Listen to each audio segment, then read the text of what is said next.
welcome back to Call the Damn Leads, the show by sales professionals for sales professionals. I'm your host, Drew B. Wilson. With more than 2 decades in sales, I've seen it, been through it, heard about it. Now I'm bringing it to you, my favorite people in the world, the sales community. Because let's be honest, this is the greatest job on earth. Doesn't matter where you come from, what background, what personality type, what gender. You can make an amazing life in sales. And today's guest is no stranger to that journey. I'd like to welcome Miss Amanda Northcutt. How are you? Doing well. Thanks for having me. I appreciate you being here. I want to jump right in. I want to hear your crazy sales story. Yeah, it's one of those stories that your mom always tells you about, don't judge a book by its cover. And that doesn't really stick. There's not a lot of meat on the bone until you encounter a situation where that's in your face big time.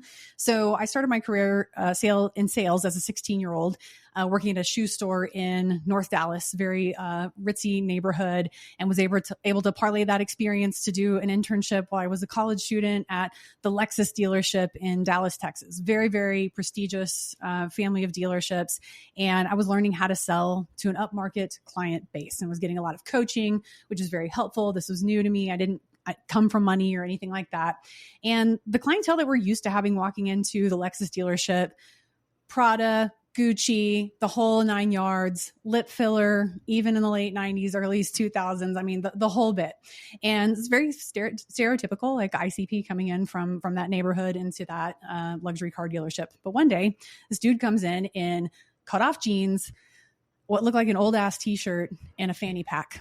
And none of the salespeople were really like giving him the time of day, no attention whatsoever. It's like, did a homeless guy roll in off of the street and come in here, kind of disrupting the vibe of the dealership? So as the intern, I went up to him and spoke with him. And in his fanny pack was $75,000 in cash.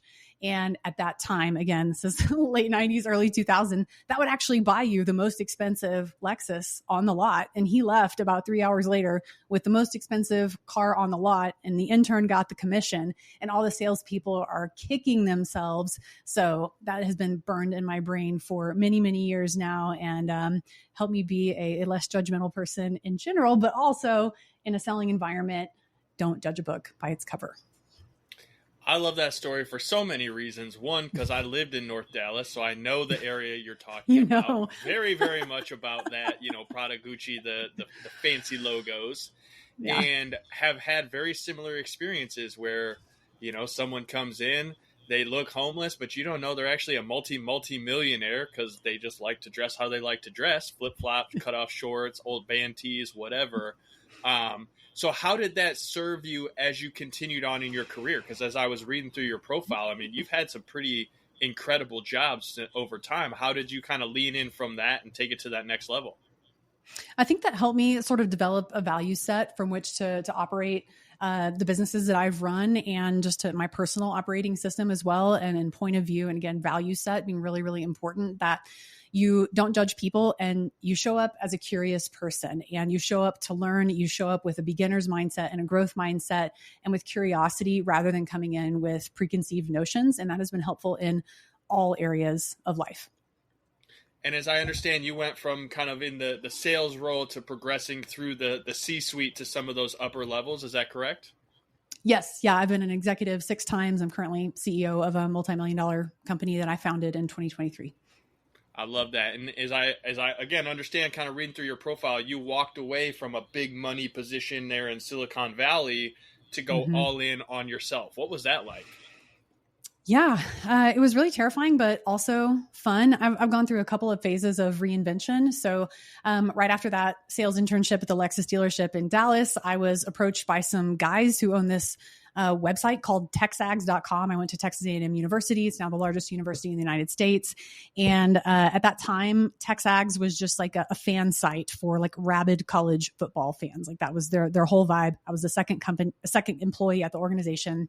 These guys heard that I was into sales and they needed somebody to come basically sell air on their website. And so I really got thrown into the deep end and had no idea what I was doing. But we're talking about like 728 by 90s and 160 by 600 banner ads and things like that. So going and trying to sell to a market that was very unfamiliar with what the hell that was. And so there was a lot of education involved. And so I learned about asking questions, and you have to introduce like a completely new distribution channel like that, you have to do a lot of education. And so I needed to be able to tie my prospects' goals, their high level business goals, straight line back to what I had to offer them on texags.com. And long story short, that's now the largest collegiate media property in the world. And I was very fortunate to be there early on and had a very strong role there for about 9 years. Then I had this massive health crisis. I was a total workaholic in my 20s. I mean, like full on. I started working full time when I was 19, and I was still in school, and it was just a lot. And I was a big fish in a little pond, making lots and lots of money, and it was really cool. And then I had a kiddo, and the bottom fell out of my health completely. And so I had to quite quickly figure out, how do I go from making this amount of money, working 80 to 100 hours a week, making this amount of money or more, working about 20 hours a week. So went back to the drawing board, repackaged my skills. And fortunately, it was the early 2010s, and software as a service was really like fully on the scene at that point. You had a lot of talented engineers making really cool shit, but no one that knew how to sell it, especially in like a full customer lifecycle capacity, all the way through to, maximizing customer lifetime value. Obviously, on software as a service products, you want to keep people on the hook for a long time. So I was able to come in and make a name and career for myself there.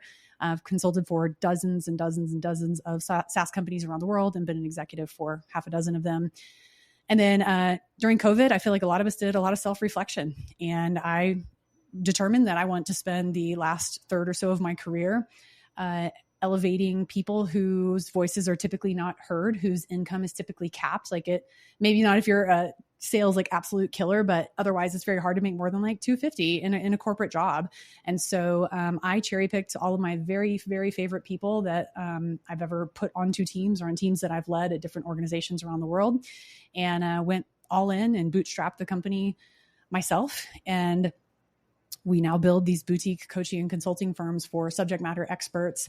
And I'm still the lead salesperson in that role. And so I'm selling very, very, very high ticket services still. I love sales. I've been obsessed with sales and a student of sales for 25 years. So that was a very long answer to your very short question. No, it's cool because it gives me a couple things I can pull out of there. Because one, I feel like in my own experience, and I'm sure a lot of the listeners will agree with this, like 95% of the opportunities I've had were, hey, welcome to the team.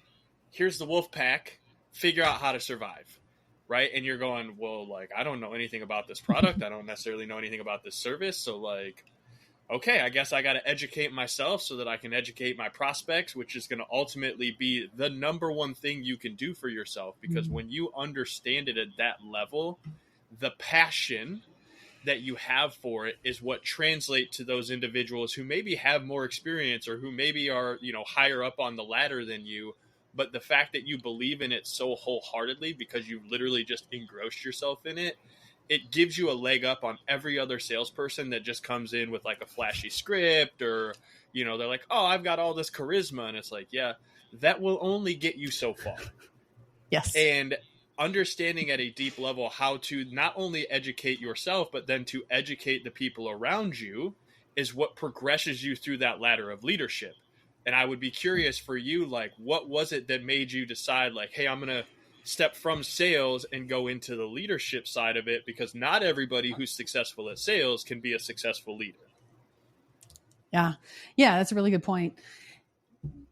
I have always been a better coach than a player. I was a pretty elite athlete in high school and was hoping to play in college. And then I had this career-ending spinal surgery.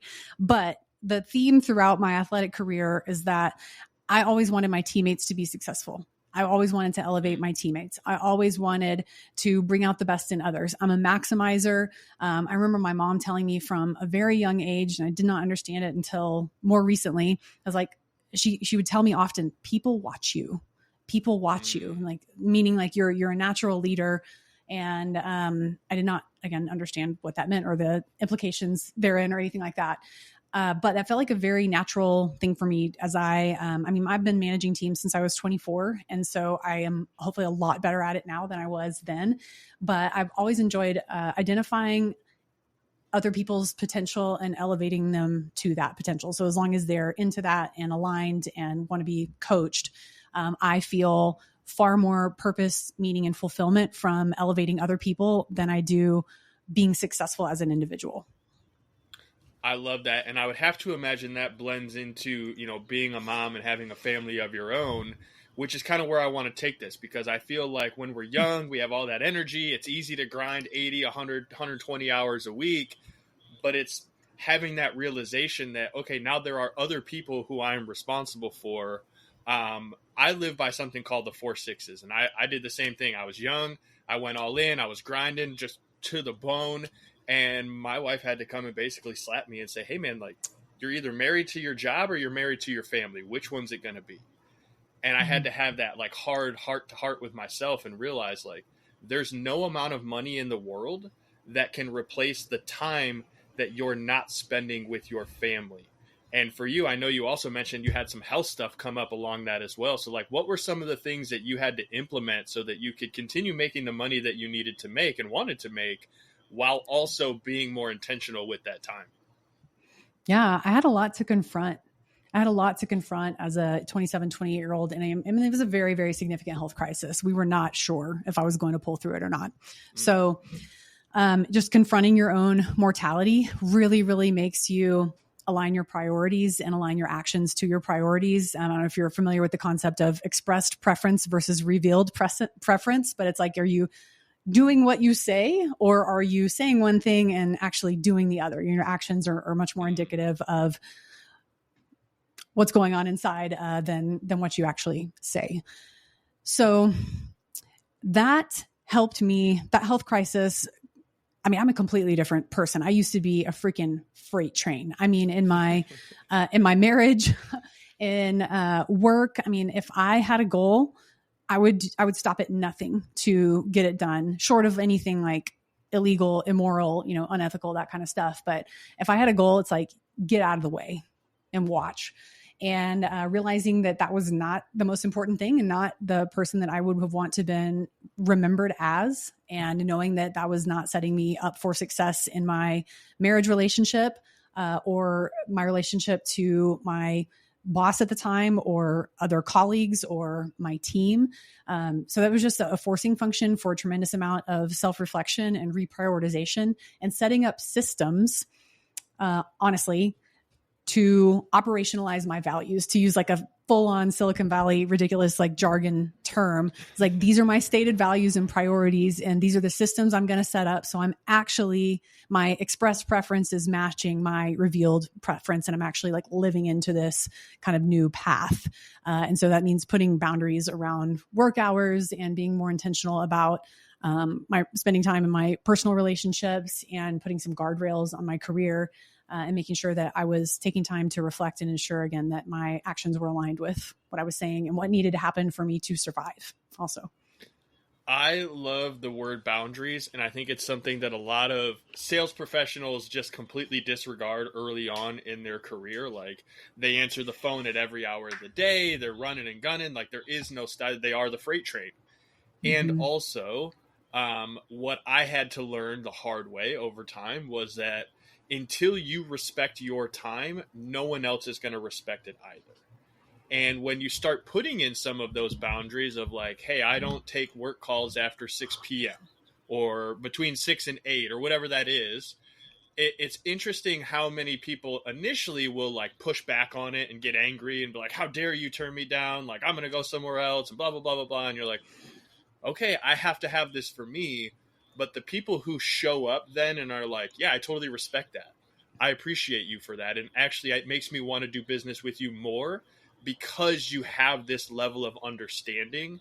Did you also have a similar kind of like experience in that aspect of things? Yeah. And that touches on something a little bit deeper as well. When you refuse to take the calls at any hour of the day and being completely interruptible and always available, you go from salesperson to peer. And that's really, really, really important in a relationship and professional selling environment. You should not always be available. You should not be pandering. You should be a strategic partner and a peer to the professionals and their organizations that you're selling into.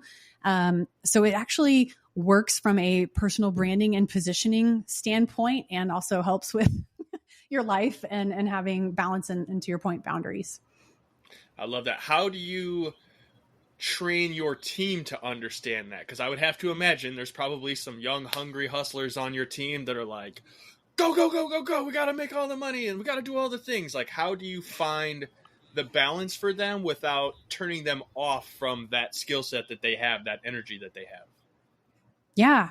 Well, I mean, that starts with the hiring process and culture setting. So we could go down that road, which I don't think is probably the right vibe for today. But in our company, we do have stated values, and we are always testing for values alignment, and we're big on culture creation and curation. And so it is a matter of channeling that energy and giving situational coaching. Like, we're a really big coaching organization and big on growth. And so we need to make sure that individual, before they get offered a job at Level Up, that they are aligned with our values and will fit into our culture, and that energy is focusable, if you will. It is like, okay, we got to channel that right here. And then the situational coaching helps create kind of boundaries. Like, here's the sandbox that we're operating within. You stepped outside the sandbox and we need to bring that back in. If it is a bring back inable thing, sometimes those are fireable things. But just making clear and putting context and color around specific actions in a situational coaching environment, and then using like our values, our annual goals, our long-term vision for the organization to help align behavior toward those things so that we're all rowing in the right direction. I really appreciate you sharing that, because there's so much to that people just kind of gloss over, but it's those little things that will make the biggest difference in how long a company survives. And so when you're working with like these subject matter experts, what's like the main thing that you lean in on them first? Like, they're paying you high ticket, they're coming in, they're already an expert. Like, what's the main thing that you lean in on first to help them develop their platforms and programs? That's a great question. Our program serves to answer 5 questions over a period of 7 months. And 4 of these are very, very directly relevant to salespeople and selling as a peer and a professional. And in order to do that, and also in order for these consulting and coaching firms to be successful that we're building at Level Up, you got to know who you are. What is your positioning? What is your personal brand? What is your special sauce? What are the painful, pervasive, urgent, expensive problems that you are uniquely equipped to solve because of your experience, expertise, and passion? Who are you? Okay. And that's got to be aligned with, when you're in a sales position, the organization, right? So there's got to be alignment there. And then, who's your ICP? Who is your customer? And at what stage, what life cycle stage of awareness and marketing, whatever term you want to use, do they need you? What is the pain that they're feeling? What is the pain they're feeling? When are they feeling that pain? And then where can you meet them? What is the right pond to fish in, if you will, in order to find those people who, like, I mean, we're not selling vitamins here. We're selling painkillers. And so it's like the knife has to be turned, and they're going to bleed out if they don't find a solution. Those are going to be the people who are going to buy quickly. You can collapse your sales cycle. There's all sorts of benefits to that. And when you can come in and provide a painkiller of that level, you are inherently referable as well. It's remarkable to come in and find someone at the right time and make the right offer in the right way. So who are you? Who are they? And at what stage do they need you? And then, how do you solve their problem? So in a consulting firm, it's like, what's your methodology? What's your intellectual property? In a SaaS selling environment, it's what does the software actually do for me in terms of value outcomes and transformation, not features, not widgets, not this is how onboarding works. What is the results that my organization is going to be able to achieve through the implementation of the thing that you're selling? And then in a consulting firm, the 4th thing is like the product ladder. It's all the different implementations of their methodology. So it depends on if a salesperson, if you have one thing to sell or multiple things to sell. But again, if you have clarity on who you are, who they are, how you solve their problems from a methodological standpoint to provide the value outcomes and transformation that they need, and then you've got a product ladder that you can match their problems to a specific right solution, then you're going to be just immediately, again, elevated as a peer, seen as a professional, seen as a strategic partner, not as someone who's just trying to be pushy. Don't ever be desperate. If you show up to a sales cycle with any hint of desperation whatsoever, you're out, because our lizard brains, that old back brain, tells us that that's gross. We've all been in relationships like that, right?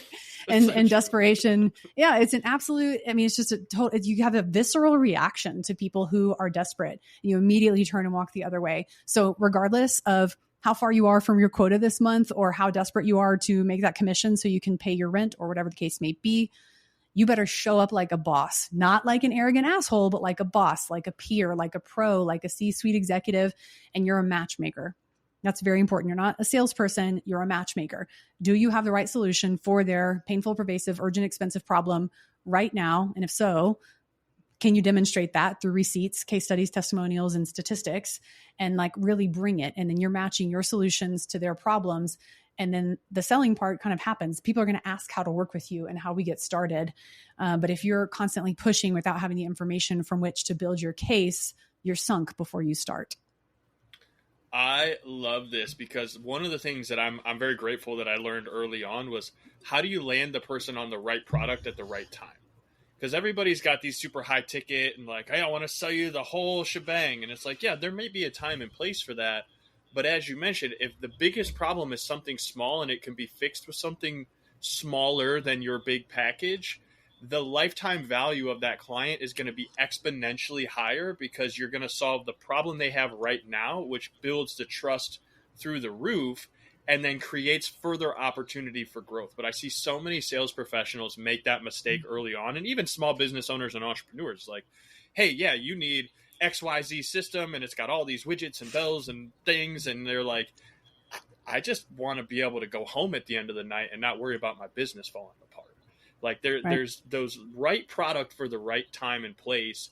And I love how you touched on that, because there's just so many people out there trying to push their high ticket thing down your throat versus easing someone into the relationship and being like, cool, let's build a little bridge here. Let's have some trust. Let's make sure that you understand how we operate. Because I've also seen people who sell the high ticket thing, and then there's a ton of resentment. There's chargebacks. There's people that are like, this isn't even what I really wanted, but now I'm here because the guy was like super salesy and like I just wanted to get out from the phone, so I bought the thing. How do you make sure that your subject matter experts understand that process at a deeper level?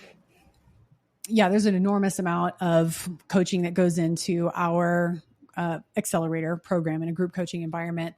And the way that we structure our program is 7 months. We guarantee a 5-figure MRR outcome, and we are building the business over here. And then it's a fish and fishing pole model. We're building the business. We give you the fish, and it's a business in a box that's demonstrably effective, as shown by hitting your MRR guarantee, which is usually like $30,000 to $60,000 in MRR in addition to wherever they were at when we started work together.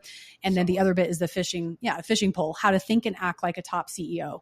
And so we solve the 5 things in business you need clarity on. The 5th thing is your go-to-market strategy, how to get customers. Obviously, salespeople are part of that GTM strategy. But if you have extraordinary clarity on who you are, who your customers are, how you solve their problems, what the value outcomes and transformations are that you provide based on your product ladder, and you know how to fish in the right ponds, and ideally, again, your revenue is firmly based on retention, so expansion revenue and then referral-based revenue, everything becomes easier. So it's this total mindset shift from, oh my God, I hate sales, I'm sweating through my clothes, even us like having a conversation and talking about it, to you're a peer. You're a peer with these people and you're looking at them eye to eye. You're not begging for their services. We're leveraging strategic partnerships. We're not doing like, paid ads on Meta for consultants that charge, $200,000 a year and $50,000 for a keynote. Like that's just not the vibe. So we're fishing in the right ponds and reminding these people, our clients are like 40 to 60 years old. They know their shit. They're experts, multiple times over. They have great peer networks. And it's just a matter of giving them the language that helps them feel comfortable going and starting the matchmaking process and getting introductions to that end. And so we're really trying to provide coaching, enablement, reframing, clarity, and then easy ways in for the matchmaking process to begin. I love it because there's something to be said about having the right message when you do start that marketing process so that you're not attracting the wrong individuals, because not all business is good business, people. Let's get this through your head. You don't have to sell everybody that has a credit card and a pulse. You need to sell the right people who actually need your product or service. And Amanda, I'm sure you and I could probably nerd out on this for like the next 4 hours, but I want to be respectful of your time. What is the best way for me and the listeners to come find you, follow you, check out more about what you guys do and how you help? Sure. Check out my profile on LinkedIn, Amanda Northcutt, 2 T's at the end of Northcutt. And I share insights on how to be, a top coach and consultant really, but it is all under these areas that are directly applicable to sales, because nothing happens in business until someone sells something. And so it's all about, again, finding that alignment, matchmaking, those 5 areas of clarity. So even though your audience is a little bit different than mine, hopefully this will be helpful, but you can get lots of good tidbits from me on LinkedIn. And then if you're listening and you're interested in the accelerator, like if you're interested in moving from sales to sales coaching, sales trainings, sales kickoff keynotes, things like that, visit mrraccelerator.com and you can check out our program there and submit a form and we can have a chat. I will most definitely make sure we put all that in the show notes. And, it's so fun to me to know that this is the progression path, right? We all start in sales, and as we develop and decide, hey, this is who I really want to be as I grow up, this is what I want to do when I get older, to see where these things truly make such a big difference. And so whether you're in sales or you're, full-on entrepreneur, been there 20 years, that's what I love about Call the Damn Leads, is it speaks to people of all different spots in that journey.